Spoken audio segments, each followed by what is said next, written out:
Hello, and welcome back to another episode of We Go Off. I'm your host, Ethan. And I'm your co-host, Pam. I think she means both. I think we're both hosting this podcast. Well, we okay? are, but we're co-hosts. I'm just kidding. You can't just have one. You got to have two. It's true. That's true. Yeah. Well, welcome back, everybody. I hope everyone has had a fantastic week. Yeah. I guess speaking of weeks, what is new with you? What did you do? Oh, what's new with me? I had a pretty hectic work week. Oh, God. Honestly, I'm a little stumped, when you have like a work problem and you're like, I have no idea how to fix this. Totally. What's yeah. the correct path or where I should go? It's exactly how I'm feeling. And I have to address this going in on Monday. And so I'm a little work anxiety is kicking in, but I'm trying to be like, it's a problem for tomorrow, Pam, right? Exactly. Tomorrow, Ethan has so much shit to do, Yeah. No. I'll just push it off. Sorry to my future self, but No. today Pam is not feeling it. I'm ready to drink and just talk about my life. But oh my gosh. that's pretty crazy. Other than that, I went to a arcade last night. Oh, that's fun. Yeah, pretty fun.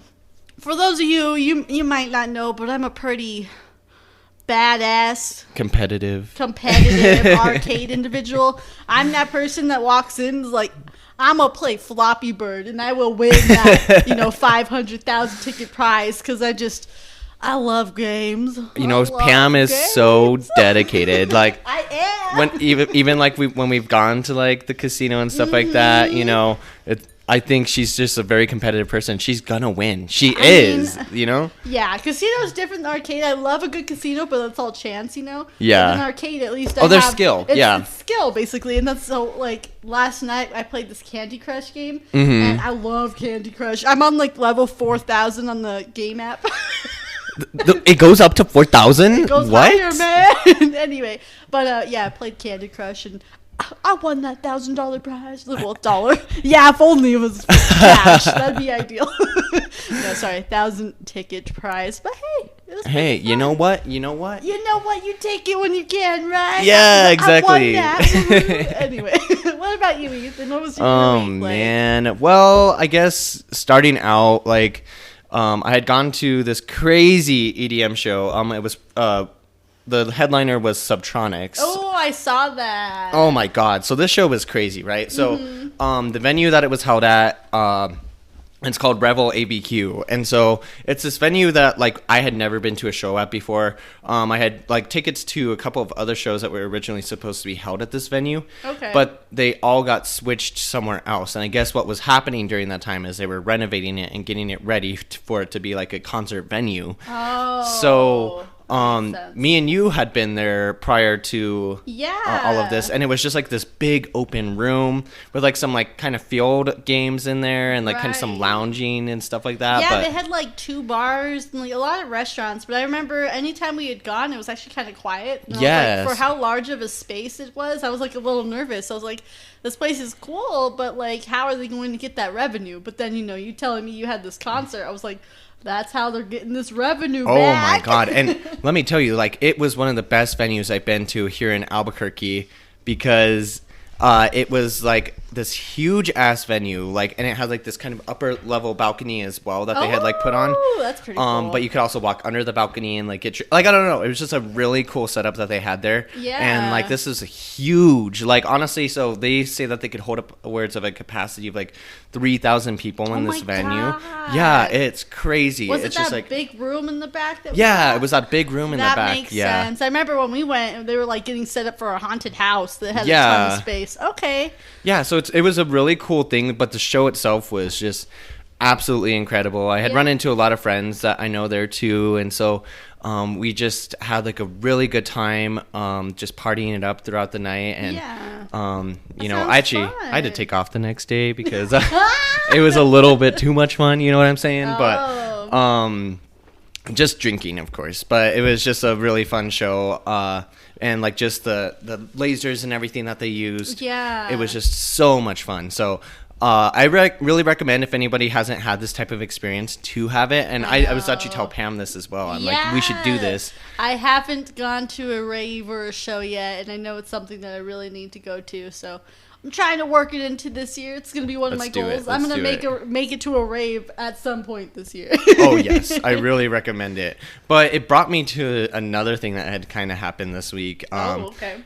In a separate occurrence. So, you know, living in Albuquerque, you kind of have accept the fact that, like, you know what, like, it's small town vibes, kind of good vibes, but then some parts of it are just a little sketchy, yeah, I would say. Yeah. And you would think that not in my part of town, or like not in my world would something sketchy like that happen. Yeah, so you put blinders on, you're like, no, not where I live. Right. And so I had gotten out of my car one night this week, and as I'm like walking across the parking lot, I see this little baggie on the floor, and I'm a curious person, so I was like, "Oh, what's in this little baggie?" Did you pick it up? No, okay, listen, okay, all right. Okay. But like, so I go and I like look into this baggie, and I like look down at it, and there's like a bunch of like white stuff in this baggie, and like kind of like crystallized things in there. And so I was like, "Oh no!" And so like I was like of two minds, because I'm like, do I pick this up and throw it away, or do I just keep on going through the parking lot? And so I sat there for like a good 10 seconds, and I was just like, we're just going to keep on walking. You know what? Yeah,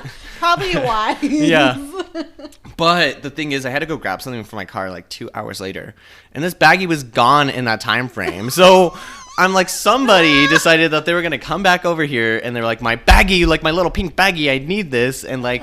picked it up, and I was like, oh Lord. Do you think it was drugs? Are you like pretty sure? I'm pretty sure it was drugs. I guarantee whoever got it probably wasn't sober enough when they were carrying it in, so they probably dropped it. So yeah. I don't know, maybe that would have been a good case to throw it away, but also I don't touch anything on the floors in Albuquerque. That's okay. Listen.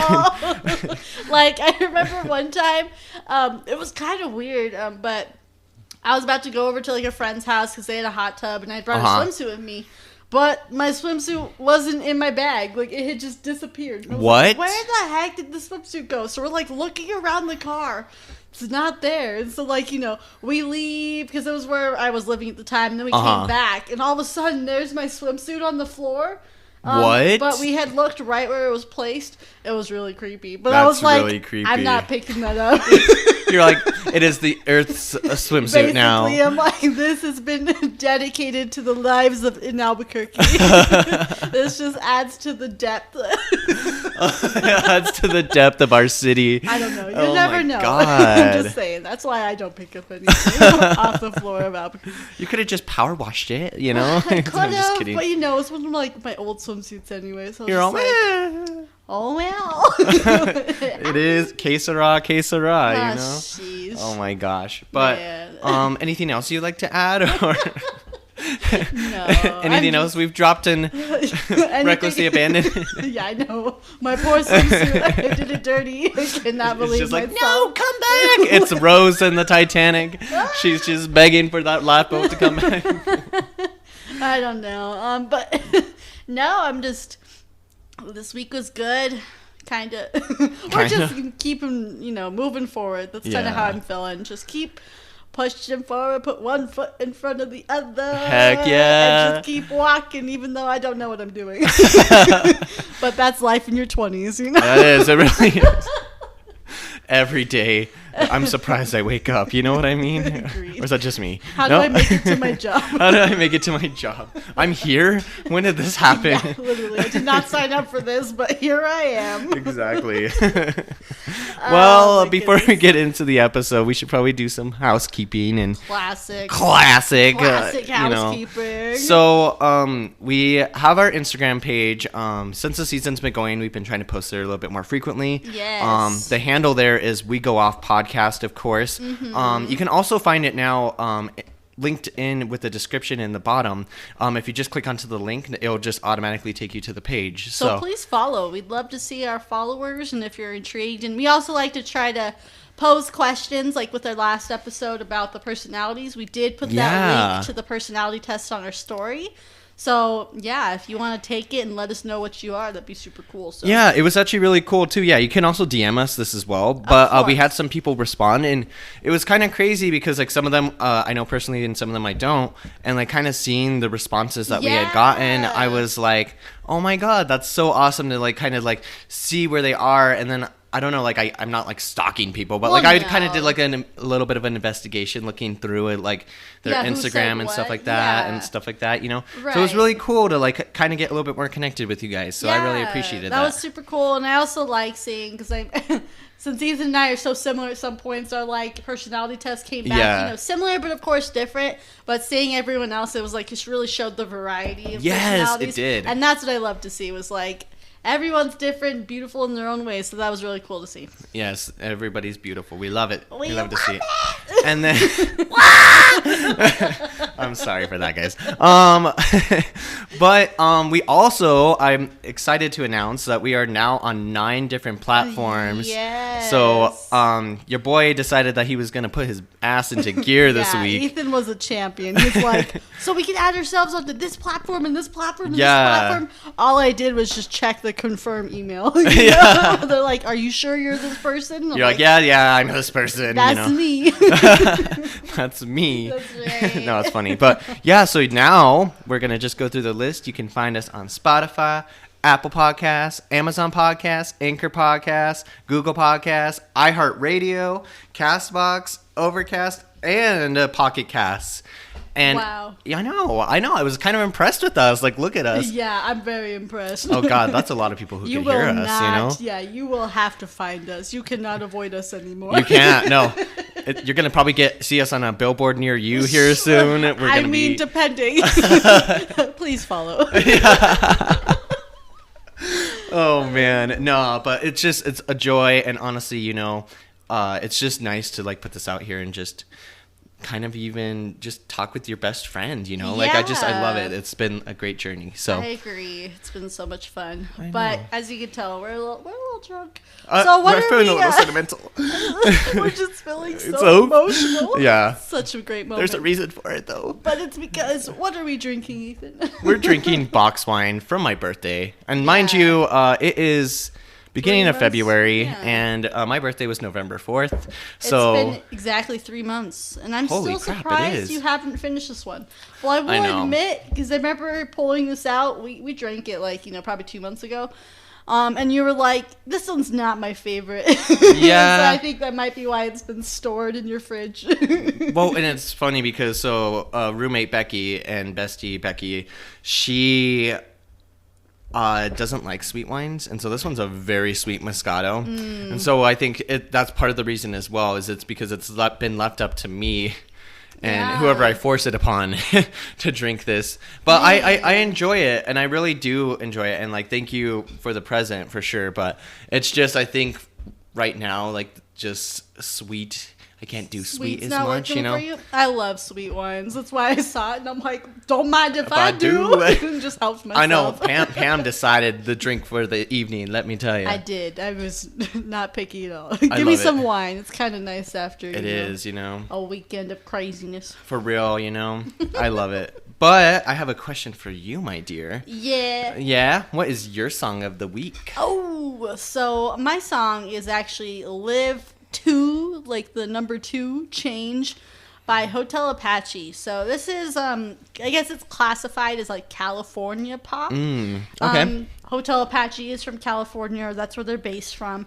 And they're very relatively small. They have only like 70,000 listeners a year, or a month at least. So, but definitely going with my vibe of music. As you guys have Definitely. probably, if you have listened to any of the songs I've been recommending, I have some random ones put out there, like No Diggity. Like, this doesn't, like, I love that song, but, like, it doesn't seem like it matches what I've been, like, giving up more, like, song titles to, I guess. But, yeah, this one's really good.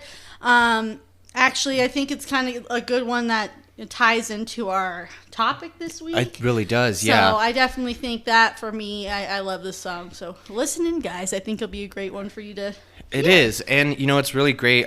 We had listened to it before, and the beginning intro, it's just kind of like this inspiring message that is like great. And Pam was laughing because she's like, it doesn't really tie in with the song, but she's like, it sounds really awesome, and it does. It's like a very uplifting message. So I think you guys should really take a listen to it. I really enjoyed it, and I'm gonna have to add it to my list too. Yeah, so. definitely. It's like the song is "Live to Change," and I think it's about being comfortable with change. While like I said, some of the song in like what the buff of it is It doesn't really refer to it, but there are some lines in it where you're like, okay, it's trying to change for the better. So exactly. Yeah. But yeah, that's a pretty good song. But what about you, Ethan? What song did you choose this week? So there's like a little bit of a story with this one, right? Let's So hear it. my song this week is called "Fighters" by Conroe, and so I thought I was some hot shit this week, right? And so I had found this just like it was like a recommended song on one of my Google Play playlists. And so I was listening to it and I was like, oh my God, I was like, I love this song. And I was like, you know who else would love this song? I was like, Pam. And so I sent it to her and she was like, I don't exactly remember what you said, but it was basically to the effect of, bitch, I've already showed you Conroe. And I was like, what?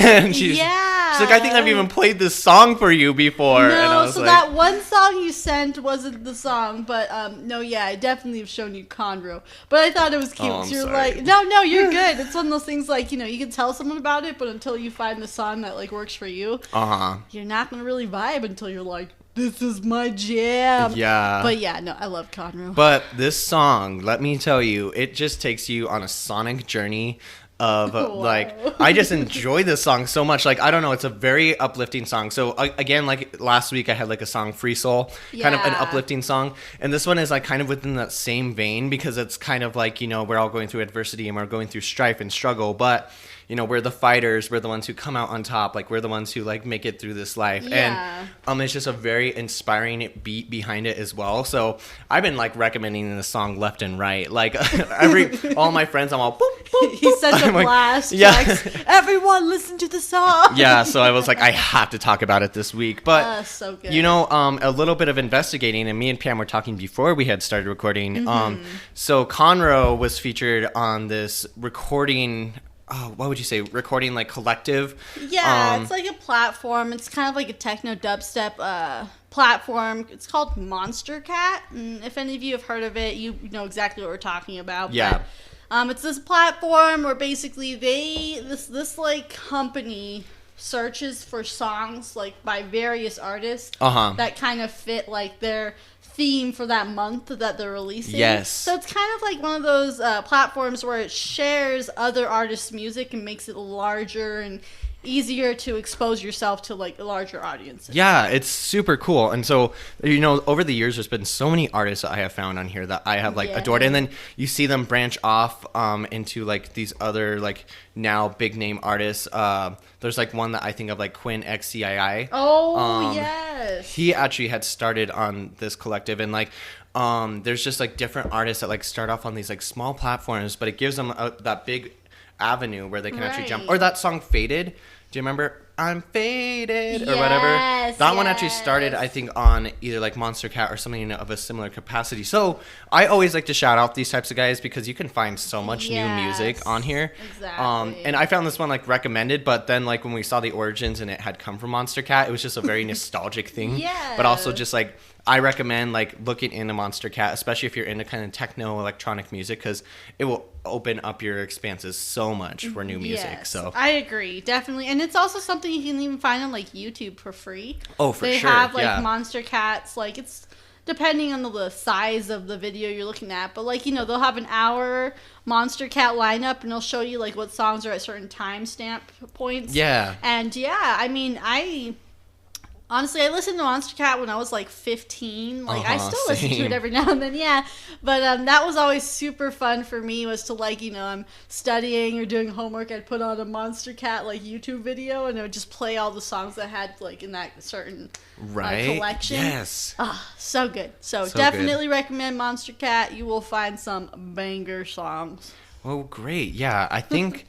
I really recommend, and just one more thing on that, and then we can move on to our main topic. But it was funny because like Pam wanted to show me a song before the episode, and she was like showing me it, and I was like, no way, because like the Monster Cat album, which is so great, is it's like you go through this whole collection, and like there's so much variety. So she had a song in the same album that I had listened to, but we both like listened to these songs, and they meant a lot in our teen years. Yeah. But it was like in the same album, but we hadn't listened to the other song, so it was kind of crazy. It is crazy. It's cool. I recommend. So But all that being said, that should wrap up our housekeeping and kind of the intro. So yeah. So when we come back, we'll be talking a little bit about rejection and I guess how to deal with it. How to deal with Question mark? I mean, we're pros at rejection. You know that, right? Obviously. So good at this. I don't know what that means, but okay. We'll get into that when we come back.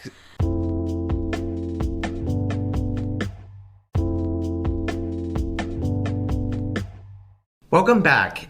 Hello. So this week we are going to be talking about rejection. Oh, I think everybody's felt it. You felt the romantic rejection, friend rejection, even work rejection. Work rejection. It's everywhere, unfortunately. I think as humans, that's a pretty core emotion. A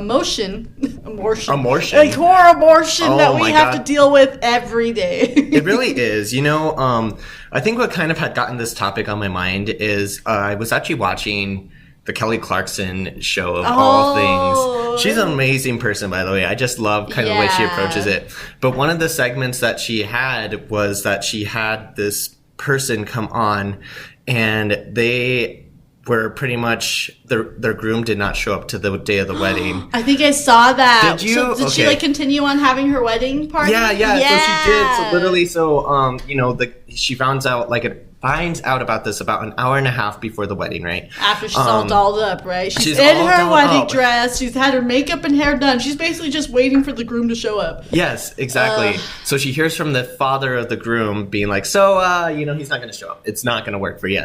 So the father of the groom. I didn't know he told her. Yeah. He didn't even have the balls to tell her. No, that was the worst part. But rough. In terms of like something like this happening, like it's one of the most intense rejections I feel like you could get because they had been planning this for like 2 years, whatever. But instead of it becoming a very sour day, she really turned those lemons into lemonade, and like she literally turned it into like a bad bitch, we're gonna celebrate me, like and like my kind of like independence and freedom, and like, you know, this is the best thing because imagine being stuck forever with this guy. But, I mean, yeah, especially some guy that doesn't give you enough respect to tell you that he doesn't want to marry you until like an hour and a half before. Like that's just ridiculous. But I love how she did turn it into her own day. I think she looked amazing. I remember seeing the photo. She looks gorgeous.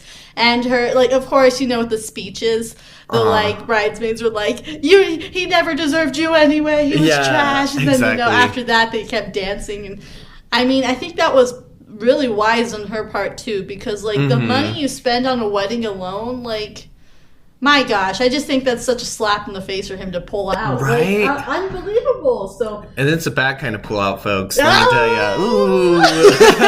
You're not wrong, but I think I'm glad she looked at it as if like she dodged a bullet.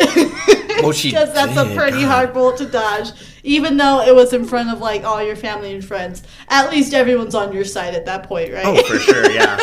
You know, I think the only awkward part of that would be like, what if like some of his like best friends showed up or something like that? There. They did? Like, so his like groomsmen were still there, and they stayed to party with her because even they were like, what an asshole move, dude. Like, you planned this wedding. Yeah, it was crazy. So, like, to me, it just showed, like, being a good person to your core really, like, I don't know, brings good things. But that's definitely tough. I really felt for her. But she was on the Kelly Clarkson show? Yeah. So that's where I kind of saw the interview. And so, I don't know. I think just it kind of got my wheels turning, right? Because I think all of us have experienced a lot of different types of rejection in our life, you know. Right. I think sometimes we think it's like a uniform kind of rejection, like boyfriend broke up with you type thing. But like you were kind of mentioning, you know, it can kind of like come from a lot of different elements. Yeah. Even in the secular world as well, you know. So right. I don't know. It's very interesting. I mean, in each rejection platform, whether it's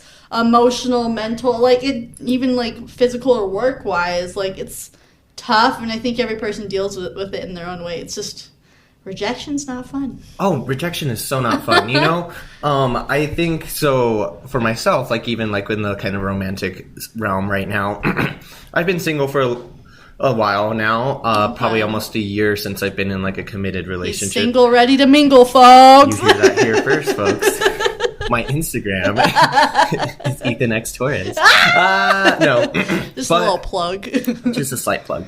If you're willing to date me after all of this, you know, let's freaking go, you know? You I'm know just what? kidding. He's a catch. Don't let him fool you. He really is. But Aw, well, she's rejection. So sweet. He's No. dealt with his fair share, unfortunately, as we all have. And you know, I think like there's no perfect way to handle it. You know, like some people, you know, I've been told that you need to like chase someone, or like not chase someone, but like kind of have them have that chase when you're dating someone, right? Oh You need yeah, to- there's a ton of advice about dating out there, which Right? is also hard to like maneuver because you have people who, you know, it was typical for the guy to chase the girl or the guy, or like, you know, I don't go chasing, they chase me. You've heard that, those people. Oh, for sure. And like for some that works, it really does. But for a lot, not even a lot, probably 90% of other relationships, it's very much like a tag you're it type of thing. I tag you and then I run away and you have to tag me, and basically you just have to keep playing that game until you find your good footing. And I don't do good with that. I've never done good with the games, right? But you know, I think I was like trying to like have a little bit more self-respect. So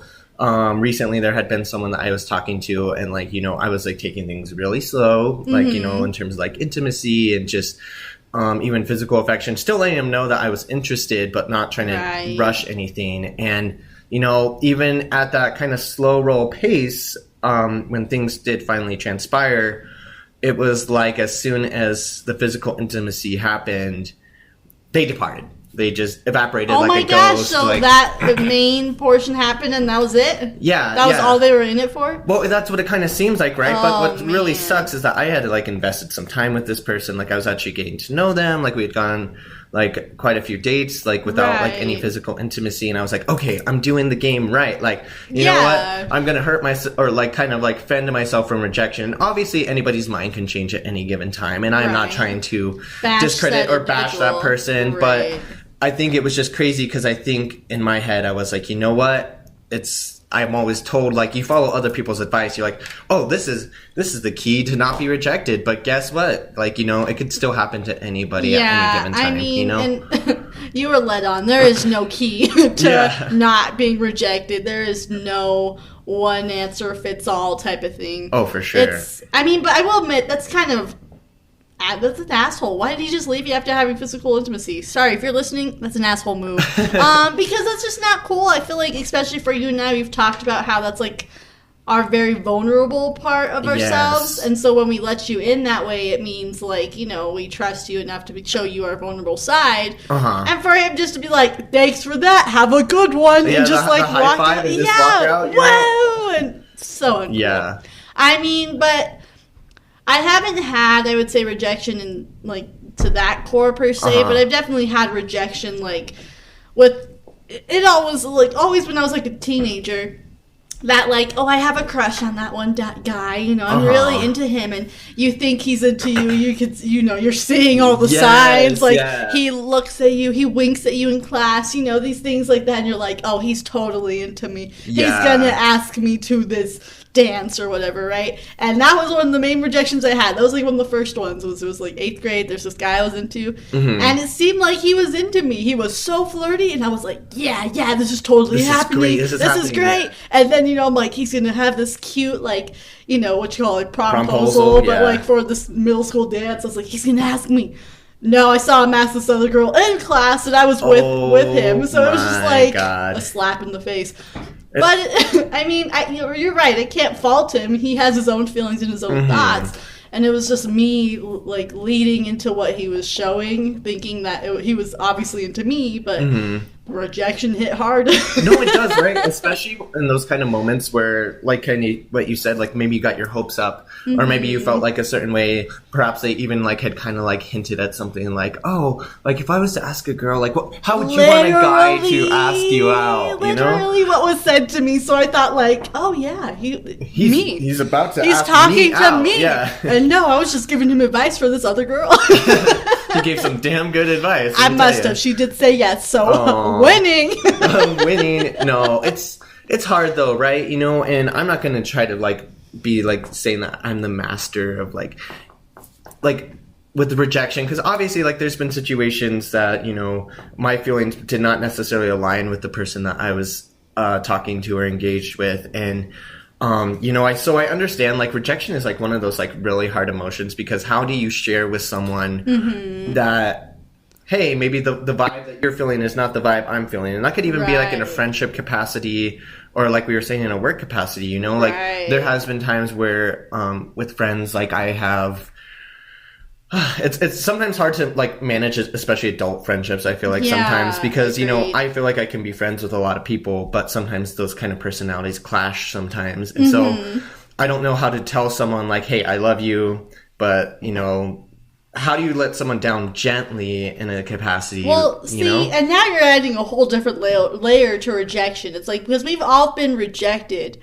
but I don't think everyone has experienced rejecting others, you know? And I think that's very interesting that you bring it up because, yeah, how are you, like, and that's maybe because you and I are very, like, empathetic people. We're like, I don't know how to tell them that, like, you know, I'm just not vibing right now. Yeah, exactly. And it's not necessarily you're a bad person. It's just, I don't think our personalities mix very well. So, I mean, it's tough either side of it, I bet. But for sure. I think the part that stings the most is when you're on the side being rejected, you know? Oh, yeah. But, yeah, that's interesting. Interesting thought. I mean, you know, there has been like a time or two, well, not a time or two. There's been multiple times that this has kind of happened, but I remember like there was kind of like a distinct one where like, you know, I have been like a part of like a friend group or something like that, and maybe there was like some bad blood between me and another individual, and then before I knew it, like the sides were taken, and I feel like sometimes those kind of hurt, you know, like I remember when I was a teenager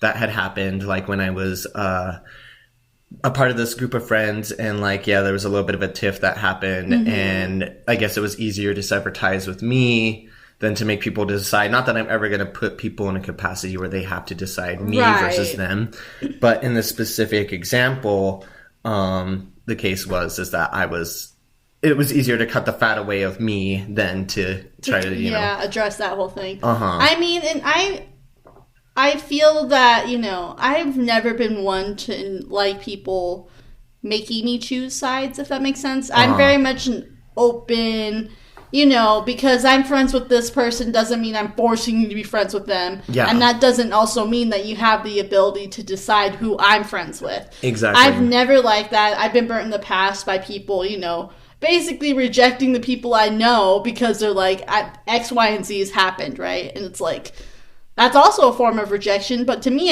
I don't accept that form of rejection. You're saying that because of what's happened, I shouldn't be friends with this person?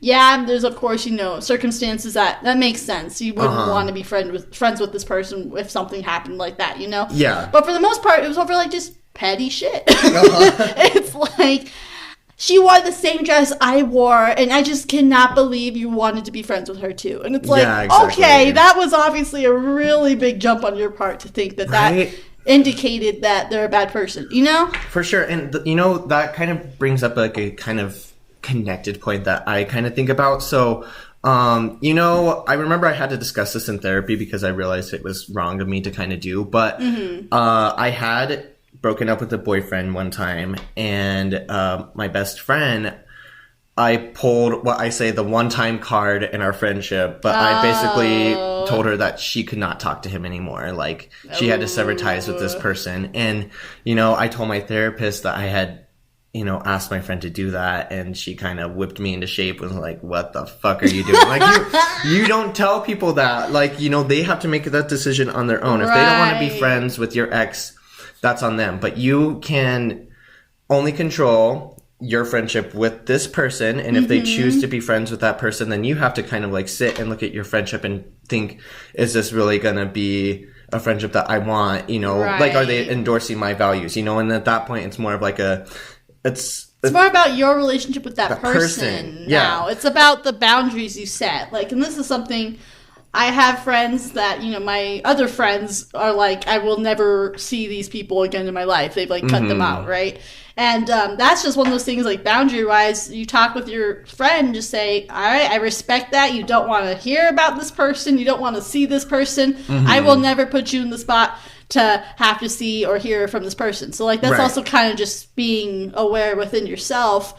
What are you saying that, like, you know, is triggering them? And if it's like you bring up this person's name, not realizing it, you need to take a step back and think, okay, if I'm going to, be friends with these people, I shouldn't have to force my friendship into my current friendship with this other person. No, I agree with that completely. And I realized that was more of an appropriate boundary that I should have taken. Is just saying, like, you can be friends with this person, but I really appreciate it if you don't bring up my ex's name or share stuff about them. Like, you can have your friendship with them, but honestly, I don't want to hear about it. And so if you could respect that, I think we have a mutual understanding. You know? And I mean, I definitely am a lover of boundaries for that, because I think all friendships can be managed or like maneuvered in ways that like everyone's happy, like there shouldn't be any hurt feelings or bad feelings. But I definitely, I would love to hear people's perspective on that, because I know there's a lot of people out there that like their friend gets burnt by an ex, like you said, and they cut off that person, just like KO, take them out and like block them on everything, right? And, it's interesting. I don't know. Everyone has their own opinion on this. We think we're like, we've known we're on like the same page for a lot of things. So there's like been a few things that we're not on the same page. And funny enough, that's something someone said to us about the podcast, is like, you both are on the same page. It's interesting if someone else had a differing perspective. Yeah. And I'm like, that's right. And that's why we're trying to do more guest speakers throughout like this season. But I definitely am interested because, like I've said, I've known people and I've lost friendships with people because they think completely different from what I think. The fact that I am still talking with this person means that I don't care about their friendship. And it's like, no, it's not how I feel, but I don't know. And something that I've had to realize is that, like, me bringing somebody in that I was romantically involved with to meet my friends, if they make a bond as a result of that, I can't necessarily fault them for making them. Right. And so I think that's kind of where I come from with that, is it's like, not to say something about, basically you did this to yourself, you brought this person in, and like they bonded with him. Those bonds don't just disappear because you two had a falling out, Right. And so I think that's something that I've had to realize for myself, but I've also been the reciprocate of that as well. And I've had friends who have told me that they were like, we're going to stay friends with you because like we like you as a person, even though you guys are not romantically involved. They're like, as long as you guys can be mature about the situation, right, so can we. And I think for me, that's a really big thing and a really mature thing in my kind of eyes, unless it's like something horrific or like, of course. And that's what I'm saying. There's always exceptions to the rule, because I just feel if it's an argument between one person, it's really unfair for you to loop all these other people in and be like, yeah, they're on my side. Because it's like, whoa, I wasn't even included in this fight, but all of a sudden I have a say and my opinion matters in it. Very interesting. I don't know. But yeah, so I mean, that was a little bit of a derailment off of it. But that's also about managing rejection. Rejection isn't a one fit because they said no. Yeah, that's exactly. Classic rejection. But there's also rejection in the aspect of, you have friends that reject your current friendships. And that is also interesting. I think that's why we went on this tangent, is because for sure, rejection has been brought into our lives in more of the friend aspect, I think it really has, I think we're both pretty good about managing it, I don't think we're someone who like really takes sides all that much, unless. And if you feel this way, please let us know. Talk to us directly, because we care about all of our friends. We don't want it to seem like it's a whole... We're not isolating anyone. No, not at all. And everyone's feelings are valid, but it's definitely one of those things I would love to hear more. Agreed. So I think, like, a rejection that I have, like, had to deal with a lot as well. I don't know if you have, but, like, kind of like the work rejection a little bit. Yeah, I was going to say, let's transition to work rejection. Man, so, like, I honestly, I'll admit, I've been really lucky with how my, like, jobs have like transpired and where I've gotten to next because of my history, like my experience. But there was one point where I was like floundering. I was like, I don't know what I'm doing, because it was I was working at a call center, and then I had applied for like the secretary job at like one of the schools, or like technology or what's it called, technical colleges. Okay. Yeah, sorry folks, I'm a little slurry over here. But no, I applied and I interviewed and I got accepted, and so I put in my 2 weeks, and then I was like, I'm gonna go on a trip, because go on a trip before you start your new job. So I went and visited my friend out in Colorado. And this is like 4 days from when I'm supposed to start my job that next Monday. And literally that Saturday, I had put in my 2 weeks. So Friday was my last day at my call center job. So Saturday, I'm like, all right, I'm going to start my job on Monday. And then I get a call mid-Saturday. We're like hanging out, having a good time. And they call me, we're like, so we are so sorry. That position, we no longer have it, basically. So I got fired from a job I was accepted, and I hadn't even started. Oh, my God. Oh, that was probably the toughest rejection I think I've had work-wise, because it's like I had no backup plan. Yeah. I'm literally... in your 2 weeks, literally on vacation. And my 2 weeks had just ended. I couldn't go back and withdraw those 2 weeks because Friday had passed. That was it. I was gone officially from that call center job. So I was like, what do I do now? Yeah. As I'm on a trip spending all this money, right? Yeah, you're already that money's accounted for. Yeah, it's already I'm good. I'll have enough money for my bills end of next month, all these things. Yeah, that was a rough one. God, I didn't even know about that. Oh, yeah, wow. Yeah, I hadn't told you that one was huge. That was a huge part of my life. I was like, what am I doing? Yeah. And I mean, like I said, I've gotten lucky. I had a little lull moment for I think 3 weeks. I was just like, oh, woe is me. I lost my job. Yeah. I have nothing to fall back on. And basically my mom was like, put your, end the mode, get yourself together, woman. Hold yourself together, woman. Right. Because she was just like, you can find another job. You just haven't been trying. Yeah, exactly. Okay, Mom. And so I ended up working at this smaller, I don't know, what would you call it? A fruit floral shop? Okay, a fruit floral shop. I don't know if that a farmer's market, perhaps? I don't know. I mean, a fruit floral shop. Take that's that. Right. That's as descriptive as I can go. But that job really, honestly saved me. It gave me a steady job for the next 6 months until I found something way more, reasonable for what I needed pay-wise and things like that. Yeah. And then I jumped to that job, and I'm at that job today. So, it worked out, but, man, sometimes rejection stings, but it's all about how you pick yourself up, huh? That's true, yeah.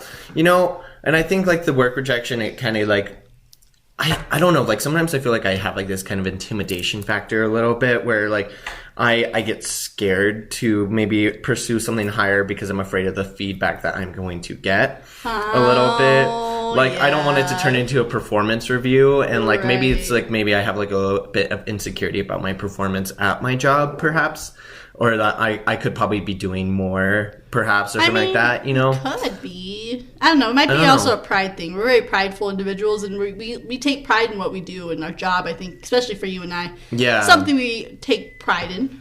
And so I think for me, I've been afraid to apply to hear oh, you didn't get this job because of blah, blah, blah. And then having to work with that person, I feel that's probably somewhere where I could really struggle with maybe that rejection. If somebody else was chosen over me, maybe that's a little bit of the envy or something that I need to probably work through. Yeah. But it's kind of just I don't know how I would handle that if somebody else was picked over. Not that I'm thinking I'm the most qualified person, but maybe if I was in that mindset of thinking I am the most qualified, and then it turns out, hey, you're not the most qualified. Kind of having to suck up your pride and kind of just realize, okay, there's ways that I could make improvements and kind of go forward from there. But I think that sometimes I have a fear of rejection so much so that I don't want to put myself out there or kind of put myself in a uncomfy situation because I don't want to have to experience the repercussions of that. That's interesting because I also know people that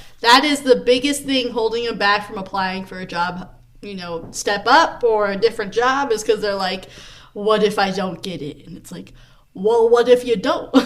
So there's this song, a song I listen to, and it's at the very beginning there's a little a person talking in it, and it's someone's yeah, I'm scared to jump, take the leap. And they're and the person's what if I fall? And the other guy's but what if you don't? What if you fly? And I think to me that really speaks volumes, because it's you can't, of course rejection's always a possibility, but putting yourself out there doesn't always have to lead to rejection. It can lead to growth and even something potentially better for you.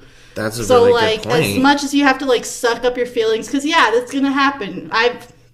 happened to me before. I went for a supervisor role in one of my jobs, and I didn't get it. Someone else got it over me, and I was just like so miffed. I was like, I think I should have gotten this because, X, Y, and Z. I'm just so awesome, Yeah. And it really took it within me. I had to look into myself and be like, so why didn't you get the job? And I realized, there's a couple things I can work on. And that's one of those things, like, if you fall with rejection, it can happen, but you just got to keep pulling yourself up because that's a very good one point. of these times you're going to leap and you can fly. Aw. Well, that's actually some really good advice because I think that's something I need to do. I definitely recommend it. I'm like, I think you can go step up, Ethan. I know you can. But it's all about getting the courage and the motivation to push yourself forward. And sometimes for me, I'm the same way. I grow content in certain positions where I'm at. And the only thing that pushes me forward or gets me the motivation to do it is someone else slapping me and being like, you can do it. What are you thinking? Yeah, exactly. And like my mom's done that to me a couple of times. And I've had my husband do that to me once. Just be like, you're capable of more. Why aren't you going after it? And it's like, whoa. I'm like in like space and I'm circling and I'm just like, you're right. I should have figured this out myself. So, if you want me to be the push, I'm pushing you, Ethan. You can do it. Be my Shia LaBeouf over here. Well, hold on. Wait a second. Okay, maybe not. Maybe not him. Okay, all right, sorry. I will be your support. My Edna mode. Yeah, your Edna mode, even better. Right? Exactly.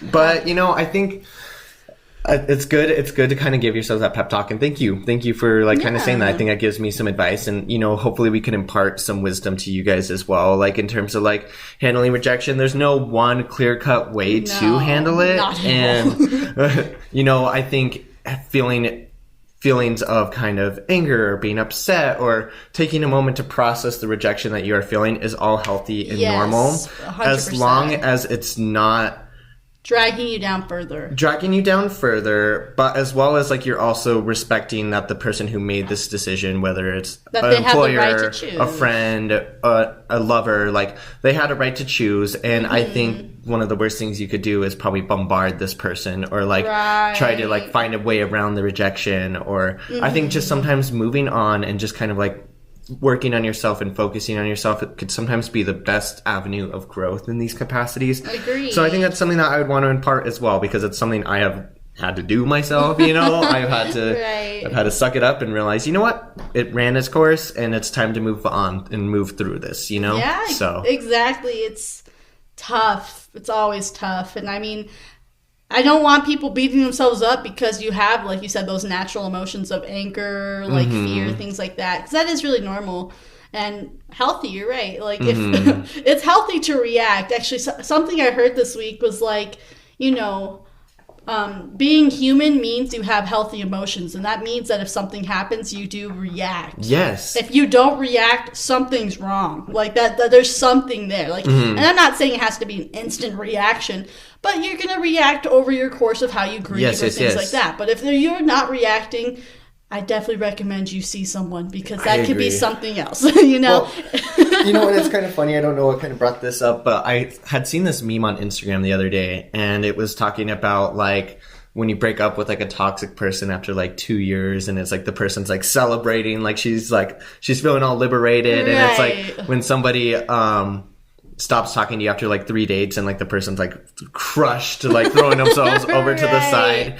And I think sometimes like when you're in something that is not healthy for you and you acknowledge that, sometimes that rejection, even if it was a mutual rejection where you both decide to break up, sometimes those are the healthiest avenues that you can have, because in those moments, I feel like those are some of the few times where maybe you don't have like the reaction people would expect, because you're like, you're finally liberated and you're moving on. But even then, that is a reaction, exactly. That's what I'm saying. And that's also like all about each individual person. No one's going to react the same way. Yeah, maybe, it's all about, looking within yourself and knowing who you are as well. And that's why self-love and understanding yourself really helps. I'm just taking this more as like, even if like it's one date and it just doesn't work, you're gonna have a thought. Like, it doesn't have to be a big blown like, woe is me, I'm sobbing moment. Exactly. It could be if that's like how you solve your like emotions, not problems. Wow, SMH. I meant emotions, but but for others, it could just simply be like getting in the car and like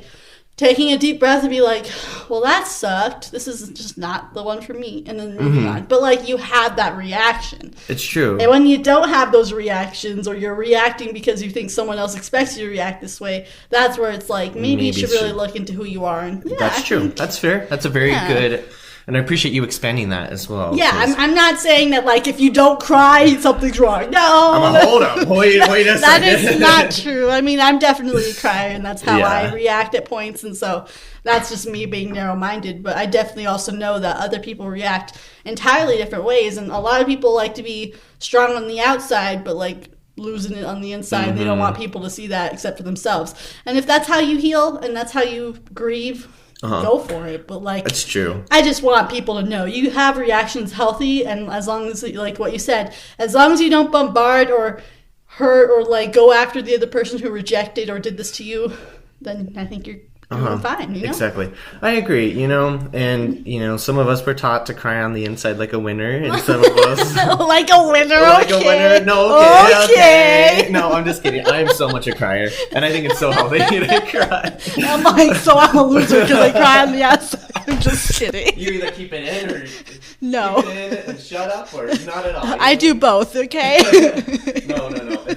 It's I've seen a range, like me and Pam being friends for years now. We've seen like a range of emotions, and it's crazy because I mean, in both of us, I feel like there's times where, like, I think we expect the other person to cry, and we're like, "Are you okay?" And they're like, "I'm fine." You're like, but in reality, we're like, "I just want to deal with this myself for this one." So then you're like, go home. Exactly.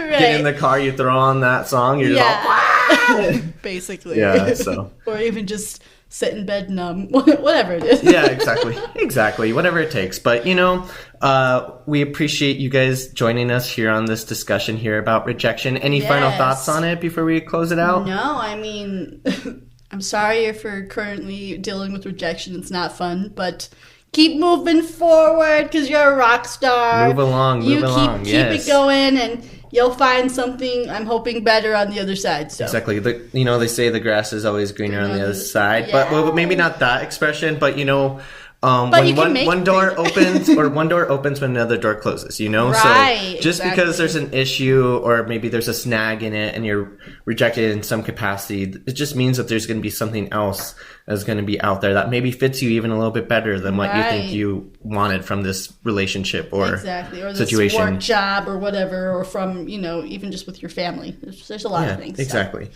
And so, not to be toxically positive, but... sorry. Half the people here are gagging. They're like, what? Oh my God, here they are. They're stroking themselves. You know, well. Okay. No, hey, no. That's not funny. You're so funny. Oh, gosh. But, when we come back, you'll have to join us as we go off.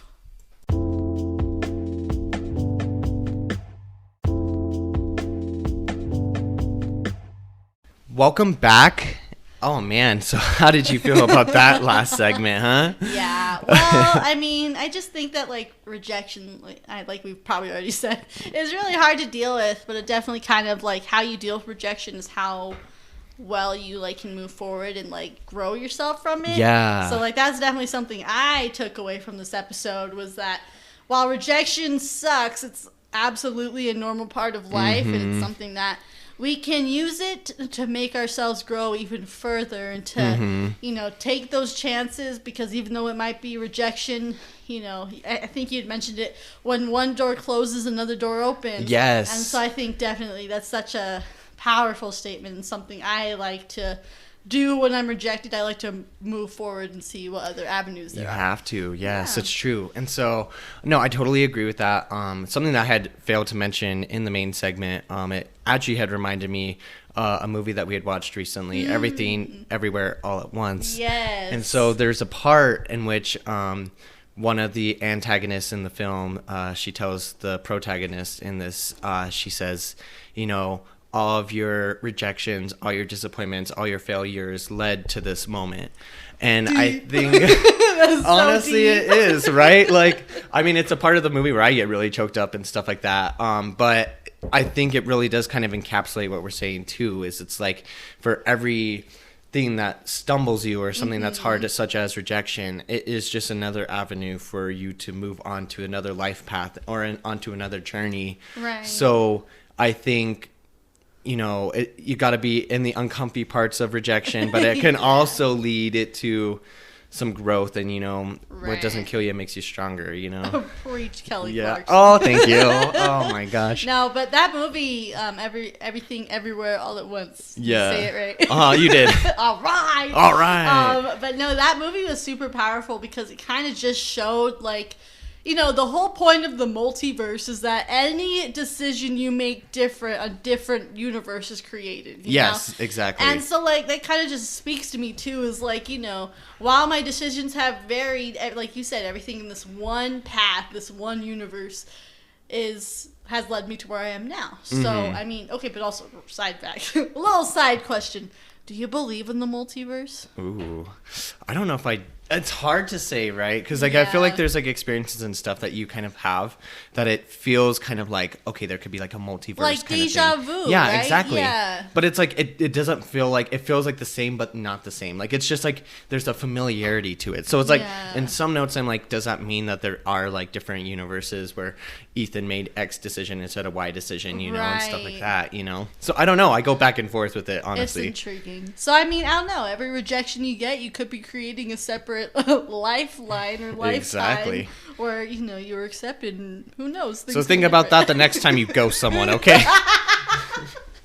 No, but definitely, I hope we helped talk a little bit through rejection, and maybe this will help give you a little bit of comfort when you're going through something tough. Exactly. But yeah, definitely, our DMs are open. So if you need some mad, you know, therapeutic advice from Pam over here, I'll try my best. Yeah. Not perfect, but I'll try my best. Oh yeah, same here. Ethan can give you some subpar advice for sure.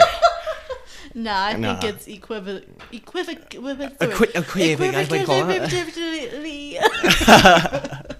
We're good. Oh my gosh. Anyways, so I think that will bring us to our next and final part of the episode. Yes, our mini rant. Oh man. Do I you want to go first, Ethan? I feel like you got a lot to share. Maybe I can go first for sure. Go for You know it. what? So my mini rant this week is going to be about potholes. Oh. And boy, is this hole deep. Let me tell you, we're going to get into it. So, to kind of start out, you know, 21 Pilots, you know, they even have a song that is about potholes. Like, it is just, like, wide and... They must hate them that bad. Well, exactly. So, in the song, it says, and I'm driving, here I sit, cursing my government for not using my taxes to fill holes with more cement. And so, you know, I think this really kind of like just leads to where I'm feeling with it. So that's a lyric that they say. Yeah. But so I guess what really got me on this is like, so since I've been snowboarding, we don't have like a place that is like in Albuquerque for snowboarding, obviously. Right. So you have to travel at least an hour minimum in order to get to where you got to go to snowboard. And so, I just have ridden on a lot of roads, and some are a lot more manicured than others. Let me tell you. So, I guess I had this experience, I guess, a couple weekends ago where my dad, he lives in the East Mountains, and so I was snowboarding up in Santa Fe, and from Santa Fe, there's a back way to get to the East Mountains, and so I was like, okay, cool. But I had already been driving back to Albuquerque when I made the decision to go and visit my dad. Yeah. So I see on my map, it's like, oh, this, if you take this route right here, it's only an hour to get out to the East Mountains. Where if I went through Albuquerque and then out to the East Mountains, it would have added like 30 to 45 minutes to my travel. So I was like, okay, we're going to shave off this time. Like, perfect, great. But when I tell you I got on this road, it was literally like I would have had better luck riding on the side of like the road, like in the weeds and stuff like that, because this was like literally just like pothole, and it was like the most extreme version of Mario Kart you've ever been on. So I was all wow, like on this road. No. I was like, this should be like closed off. This should not be driven on ever. So it was like horrible. So like there was times like when I was driving where I'd be like, oh my God, like is my car okay? Like did I just like bust the oil pan or something, you know? Yeah. And so I was like panicking about that. But it is nothing in comparison to when you're on the freeway and you hit a fucking pothole because you're going, 70 miles an hour? If you blew a tire out right there, you're fucked. Like, what are you gonna do? Just you gotta have some mad control of your car, that's for sure. Yeah, and especially living in Albuquerque, I'm like, what the fuck? Because Albuquerque is notorious for it, you know? Yes. Like 2 or 3 years ago, I had to go pick up a friend who had been drinking, so I'm on my way to go pick up this friend. There's a pothole in the middle of the road on Eubank, and I smack into it. This thing literally, like, destroys the rim of my tire. Like, literally, it was like Pac-Man. You know how Pac-Man's mouth is? God. That is what happened to my rim. With the pothole? Yes! And so it destroyed the rim, destroyed the tire. It was horrible. And so I was just like super pissed, but that's just your typical experience in Albuquerque, you know? Yeah, and so I agree. I'm not trying to turn this political at all. Honestly, I love Biden. I voted for him. Like, I'm not trying to shit on it, but I was really hoping that, like, in the infrastructure package that was rolled out, that they'd be addressing the potholes. And guess what, Pam? They're not. No. There is no money put aside for potholes. So Americans just have to deal with this for the rest of their lives, apparently. Oh, God. That's going to be my thing when I run for Congress, honestly. I'll fix all the potholes. The potholes are fixed under Ethan Torres, okay? Oh, man, your rant is too relatable. There was one time I went camping, and it's one of those, like, super sketch roads up the mountain to get to, like, the campsite or whatever. Yeah. And, like, when I tell you, we hit this pothole, the whole car, like, straight up went, like, down into this pothole. Everything goes came flying. back up, yeah, and I just, like, I wasn't driving at the time, it was my husband, but I was like, why did you hit that? He was like, I couldn't avoid it. It was like the half of the road, you know? And I was just like, ooh, and I started crying. You started crying? Yeah, I don't know what was wrong with me for some reason. I don't know. But I was like, man. My poor car, you totaled it. You totaled it by hitting this pothole. See, potholes, they're causing fights in marriages. Yeah, it's causing all these issues. It's what the hell? Huge thing. Oh my God, that's so fuck funny. potholes, okay? Yes, fuck potholes. But I guess I'm done for sure. But Pam, I want to know what's been kind of on your mind. What's stressing you out? What's giving you some worry? Well, my rant today is about stress. And particularly, specifically, and very, focused on stress pimples. Oh my God. Oh my God, guys. So, like, I have always had, like, I would say clearish skin. Of course, we all get our fair share of acne through puberty or whatever's going on through your life. But recently, I've been so mad at my face because it's been giving me mad stress pimples. And, like, I know it's attributed to, like, work and, like, my whole housing situation, things like that. Like, there's a lot of things I'm working on right now that, like, has led to the build of stress. But why does your body, after you're dealing through all the stress, it's like, you know what? It's going to make your life so much better. Let me just put this freaking quarter-sized pimple on your cheek. Yeah, just pow, pow. That's exactly it. Or how about we put a whole, constellation on your forehead and we'll just connect the dots, because at this point, like, that's just how I'm feeling. I'm so over it. Like, why does your body... Can you at least let me have a good face day instead of me being like, I'm stressed. Let me go ahead and cover up my pimples because I'm that stressed. Oh. I hate it. Honestly, I feel like we should be able to reframe pimples, right? Like, if we see someone with pimples, be like, oh, sis is going through it. Like, they need our help right now. Maybe that is what the body's trying to do, right? It's I have no idea. It's trying to, like, put out that little, like, flashing sign on you, like, I guess so. Maybe it's like, beware, don't piss her off that much because you'll put yourself in a bad situation.